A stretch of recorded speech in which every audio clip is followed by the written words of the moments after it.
Alright, today we're going to be looking at swapping out a stock radio from a 2012 Hyundai Genesis Sedan R-spec, but also the V6s with tech package or navigation with the center DIS knob is relevant to this. So let's get into the parts that we're going to be needing for this install. Alright, this unit came in two boxes basically. This one is the accessories and AC bezel, so you'll need one of those that actually matches the Android unit. This is going to be the main wiring harness with the CAN bus decoder. This one is for the tech package. They sent a this is one of the packages that I bought basically. So mine was, I didn't need the 360 camera and all that, so I rather spend that on the actual processor speed and size, as well as RAM size. So this is a camera with the wiring. This is going to be the wiring harness for the base model. Don't think we're going to need that. This one is the wiring that goes from the Android unit to the car. Let me see what it got there. What is that? I've never seen that before. We shall see what that is, but I don't...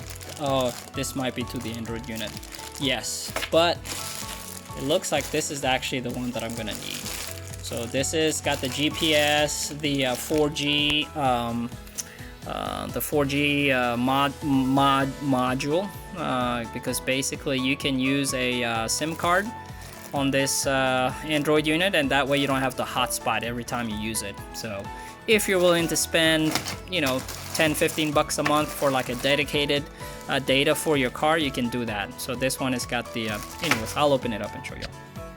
Obviously we have the main unit itself. This is a 12.3-inch capacitive touch display. So really wanted kind of something large, but I have the square one in my black R-spec. This one is going to be more rectangular. I feel like this is a little bit more up to date, kind of like the new Genesis cars, like, you know, like the G80s and G90s. I'm sure the G70s have them too, but basically where your infotainment is kind of on a 16:9 ratio. More, it's probably actually more than that, but the other one is kind of squarish. This is definitely more rectangular. This does have, is supposed to have the multi-screen or split, like a true split screen setup, so hopefully that'll work out for me. Alright, for disassembling the OEM radio, you'll need a couple of tools. Just a Phillips screwdriver, a plastic trim piece, removal for basically all the panels that you're gonna have to take out to get access to the screws on the screen and the DVD. So the DVD is held by a couple of 10mm bolts, so you'll need some type of socket like this. Also having some type of rag or some type of cloth material, because the DVD player is quite heavy. You're gonna need to kind of move it around. So if you're gonna move it around, the piano black ashtray cover, it could scratch. So that's why I have this this towel right here. First thing we're gonna do is access a couple of screws that hold this trim piece. So we're gonna need first, to get easier access to it, we're actually gonna take this, just a rubber sealer, but as you can see, you can take that off, so you can take this piece out a little bit more easier. So you just use a trim clip basically. Easy. So just like that. There you have it. Once you've opened that, you got access to the two screws here, and essentially take this panel off. Be careful accessing these panels because they can be brittle, but essentially you want to probably hit it from here, kind of like all the way around, and they'll just, you know, as you can see, I kind of already loosened that one, so just kind of do that all the way around. Alright, once it's loosened, you can work towards the top there, once it's loosened. Alright. Once you take that trim piece out, just kind of remember where the clip actually go into. So there's 1, 2, 3 for the top. and towards the bottom there's these right here. Then now you'll see the screws that hold the basically the display. So there's one, there's another one, then there's another one. The other trim has to be removed as well to get this completely off, and then we're gonna look at that. It's a little bit more work than the one on the right hand side. Just go ahead and put your trim pieces in the back seat and just leave them there. Don't even try to think about when you're gonna put it back on, because it's gonna be a little while. You gotta do all the testing before you put them on. You'll regret it later. So same thing on this side. You're gonna take this rubber sealer out so you can have access to take this out a little bit easier. There's gonna be 2 screws similar to the one on the other side. On this side, because we're actually trying to take the cluster bezel, it's all one piece. There's 2 screws for it. But we're also gonna drop this piece. It's like this whole piece. We're gonna drop it because there's screws on there that hold this, that holds this bezel, which goes all the way around there.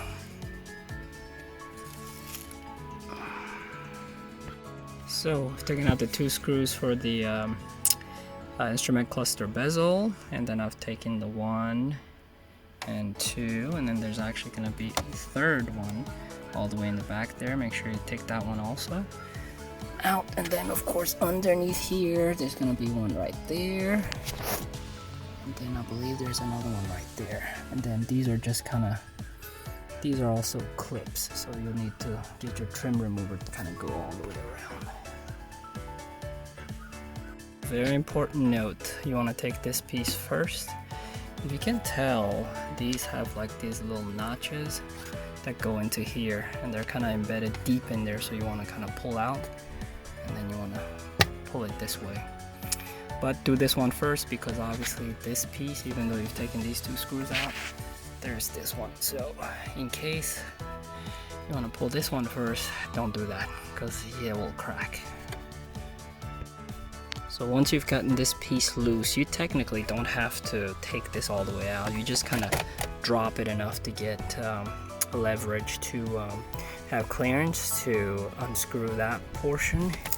But really on the other side, you don't have to take this portion out. So yeah, you just work your way around with the trim puller right here. Once you have this one loosened, you do have to retract your steering wheel to be in the most bottom position, I guess, so you can have room to basically take the trim bezel piece off, and then put that aside, and then you basically now have access to these 2 little screws right here. Okay, that pretty much enables you to get your screen out.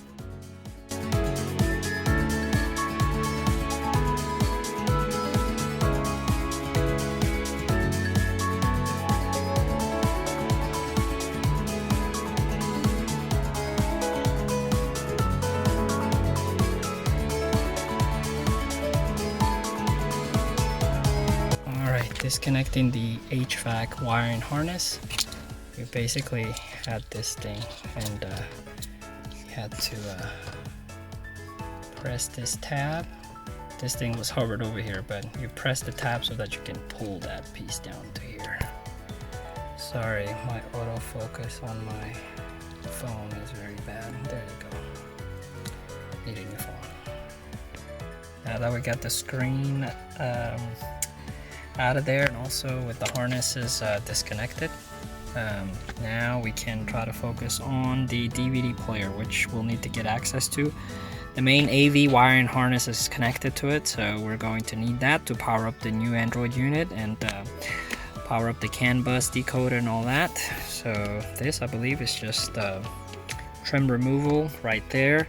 I did take this out, and there's a slot in there. You can basically compress with a screwdriver, and then that enables you to basically unlock the gear shifter.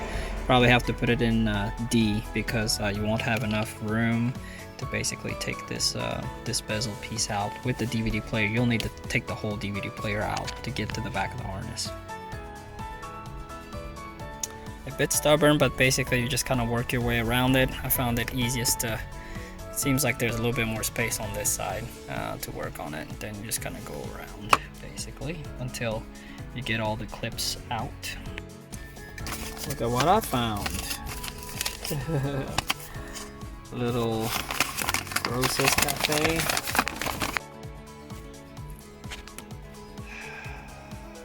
This one you essentially have to take this key fob wire and harness out. It's a little bit tricky, a little bit hard, but you just gotta compress it and then make sure you pull it out as straight as you can. Then you have 1, 2, 3, 4 screws, as well as a nut, I believe, in the middle. And that should be a 10 millimeter, if my guess would be. Once you got those 2 main bolts out, go ahead and, I mean, you can actually probably do that. Just go ahead and put a thing here, because once you take this out, it can possibly scratch your piano black finish on the ashtray cover there. So, and then we just got to get all the wiring harnesses from the DVD player out of there. So this is going to require 2 hands. I don't know if you can see, but I essentially again used this and kind of used it against the DVD player just to pull that one out. This is going to be your XM AM FM antenna. I have to look up how to do that before I ruin anything. And then this one is going to be your main audio video wire and harness for the entire car. So for the lexicon or tech package, however you want these, this is the one that has obviously the more pins on it than the base model. Oh yes, now I remember. So obviously this piece was, you know, against the thing, but again, use just a long screwdriver and just use the DVD as leverage and then basically just pull it out. That's how I was able to do that. Okay, so then that's basically gonna help you pull out the entire harness. If your hand is small enough, you could technically go back here too, which mine looks like mine is. So I'm gonna probably do that actually. Get these wires out of the way so I can get access from it from the back.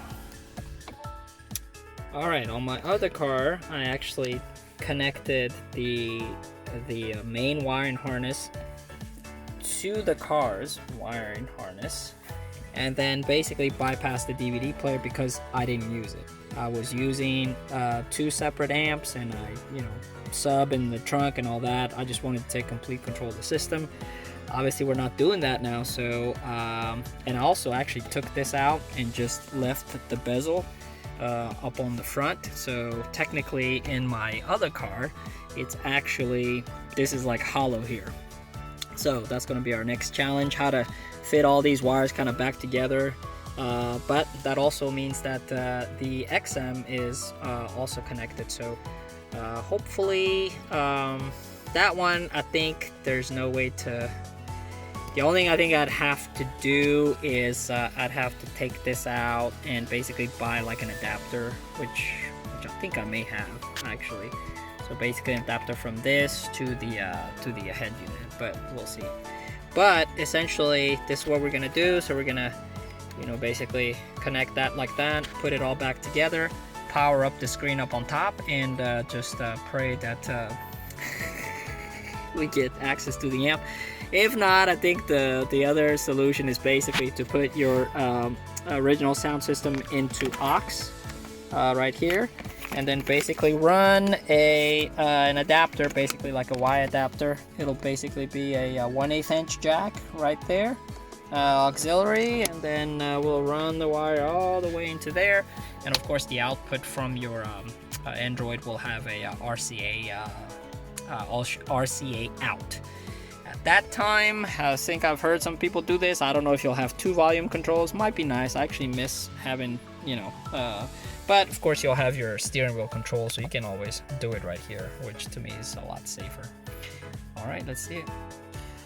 So this is the stock HVAC bezel with the AC vent. Obviously the new one came with one that's specific for the BH, so you'll need to basically take out the vents as well as the AC HVAC controls.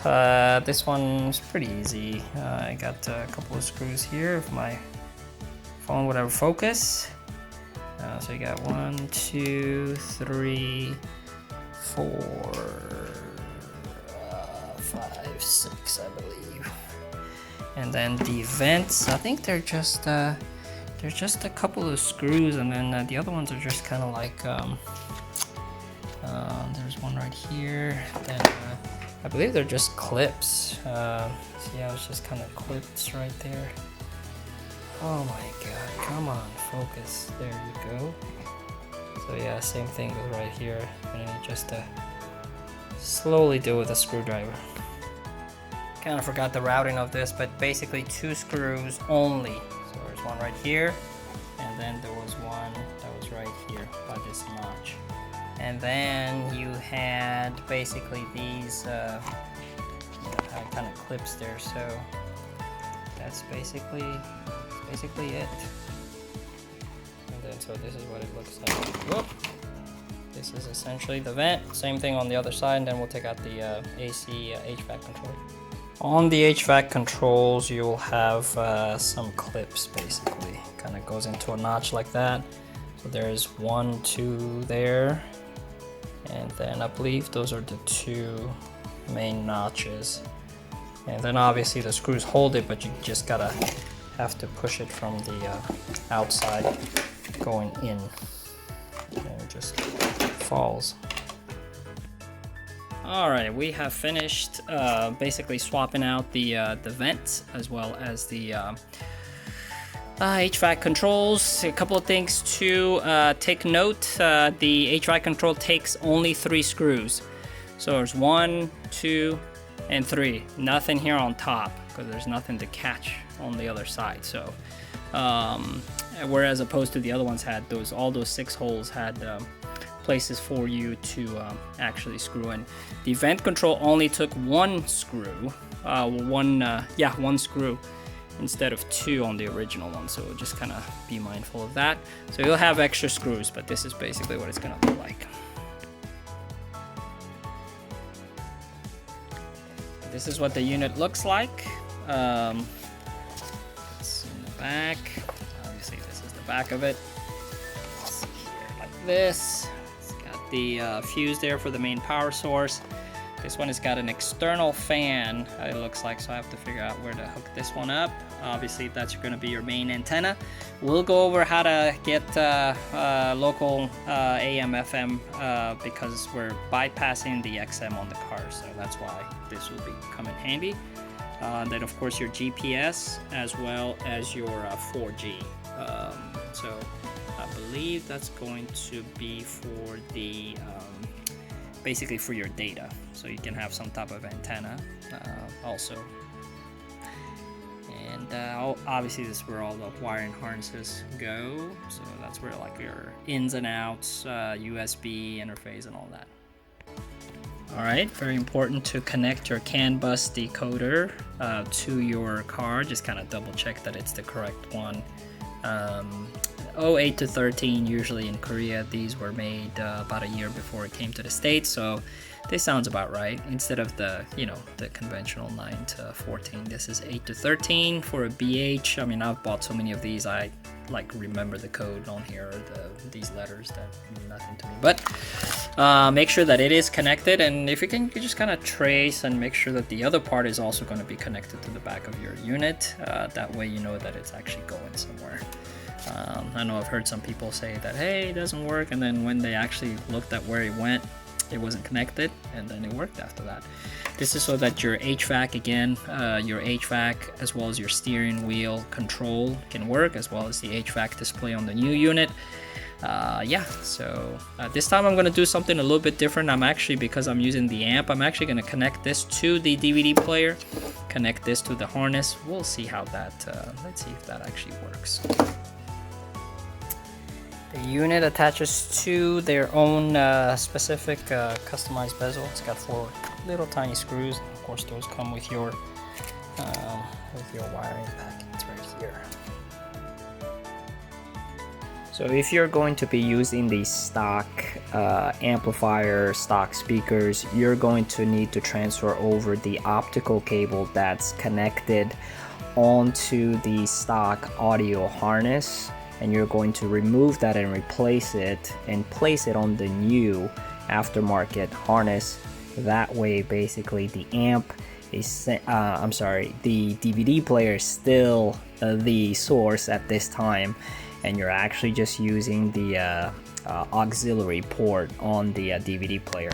I have not figured out how to basically send an line input signal to the amp without, you know, definitely doing some wire cutting.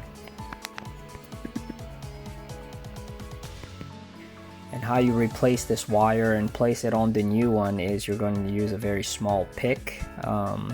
And you're basically, there's going to be a clip, and you're going to just push it from the inside, and just push it enough to where the little lip basically unclips, and then you just pull out the optical cord. Be very careful, because if you do cut that clip,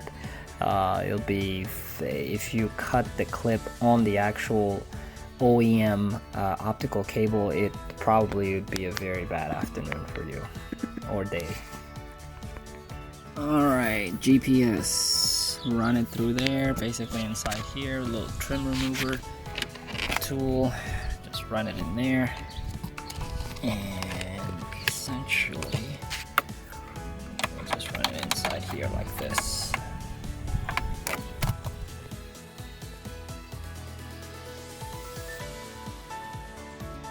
Alright, GPS, run it through there, basically inside here, a little trim remover tool, just run it in there, and essentially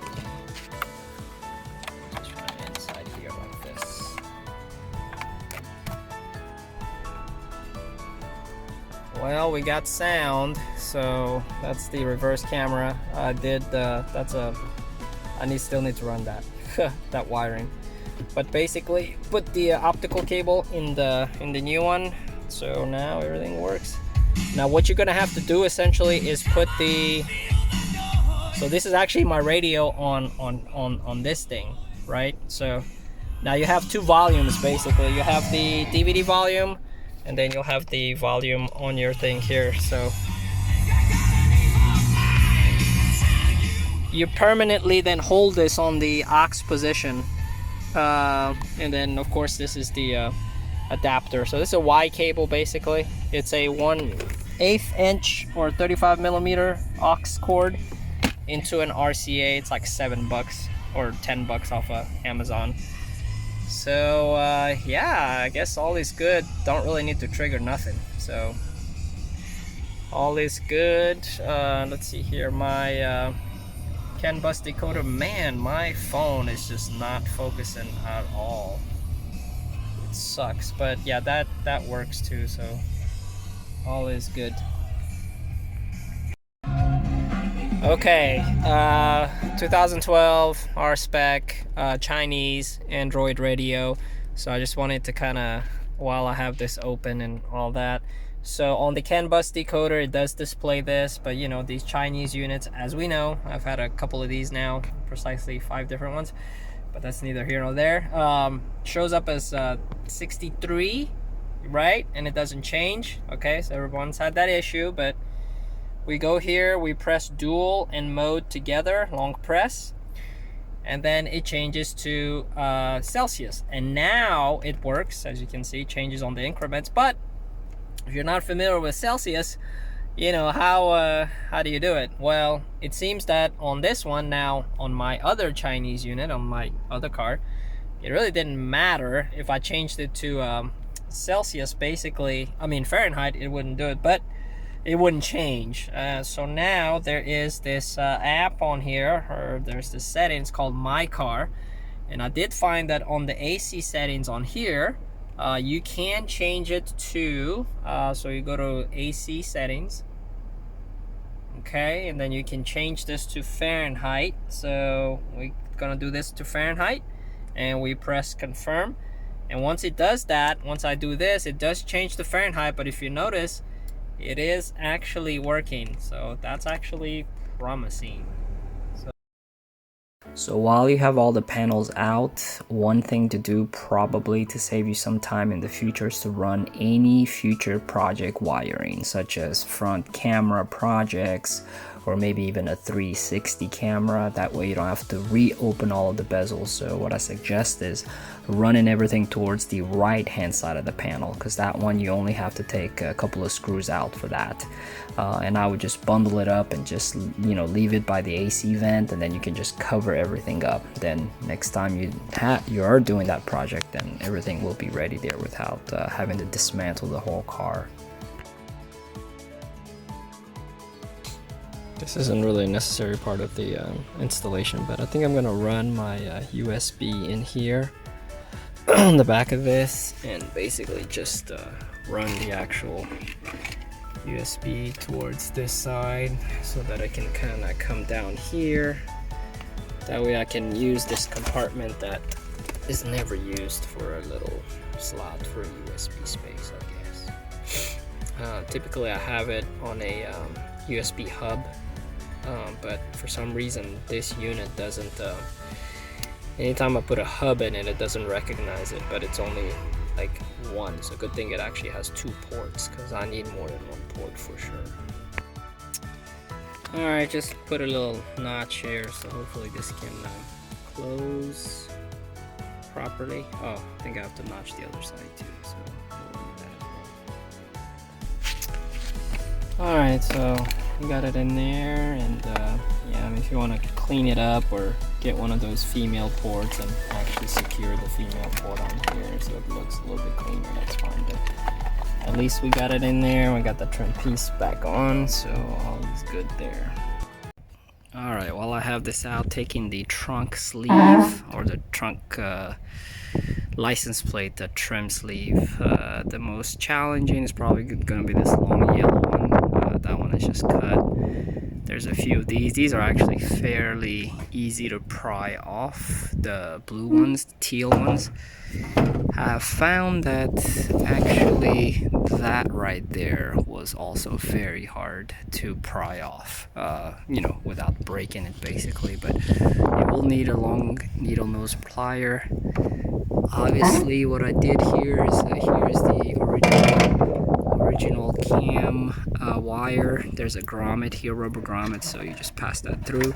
Obviously I'm cutting this wire, I don't need that anymore. I have to do a aftermarket camera basically.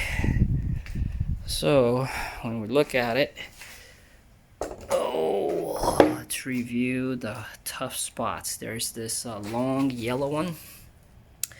There's a shorter yellow one there.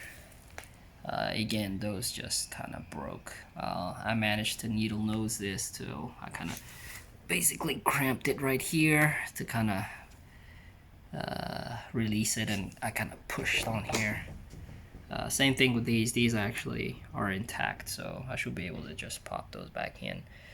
But all we're really looking for is to fucking have access to this motherfucker right here. And yeah, Hyundai engineers, I don't know what the hell they were thinking. Alright, we got the rear backup cam in there. It's not going anywhere. I'm going to have to put a little bit of weather stripping on where there's some, in case I wash the car and pressure wash it right there. I don't want any water getting in there. Yeah, you can barely basically notice it, so it should be good. Alright, so testing out the camera and the view. Looks good. This one is super wide because it's kind of a almost like an anamorphic aspect ratio. Alright, so that basically concludes the video. Pretty much from here on out is going to be vehicle specific. Unit specific, as far as, like, you know, doing all your settings and all that. Obviously, some of these are gonna have different layouts for the home screen. I mean, that's just gonna be up to you and what you do with that. But probably for our sake, it's basically setting the setting the CAN bus decoder for the AC control. Typically, on all of that, what you're gonna do is go to your basically you're gonna find so for mine, it's gonna be under car settings. And then under car settings, there's always going to be something called factory settings. And once you go into there, let me see if I have a separate set of passwords for different things. I don't know why, but essentially what you're going to go into is basically your CAN settings. So obviously for mine, it's already set on Rohan's 2008 to 15 sedan. Obviously, so the provider is Udi. That's probably like who wrote the script. Hyundai is the brand, Rohan. So this is actually very vehicle specific. On some of y'all's that you might be just having like a Raise Hyundai or like Hyundai Kia Raise CAN bus settings, but essentially that's where you need to go for that. Running the rear backup cam, again, that's gonna be if you're wanting to do that. Essentially what you're gonna have to do is I have not figured out how to tap into that wiring to here without having to run a new wire. So not only am having to run a new wire, but also replace the camera, and that's kind of another video really on its own. But essentially that's pretty much the video on this. Hope you found this helpful. I know my other car, it was more using totally different amps, so I think really the main thing is kind of like rewiring or rerouting that optical cable so that you're essentially retaining everything. If I put this on FM right now, this is my this is now my stock radio, but if I put it on auxiliary, then basically this is the radio, or I guess it's really the this thing. Let's see here. Yeah, so now this is now my radio that's that's going. But essentially it's just piggybacking off of the sound system, so yep. All right, that's it.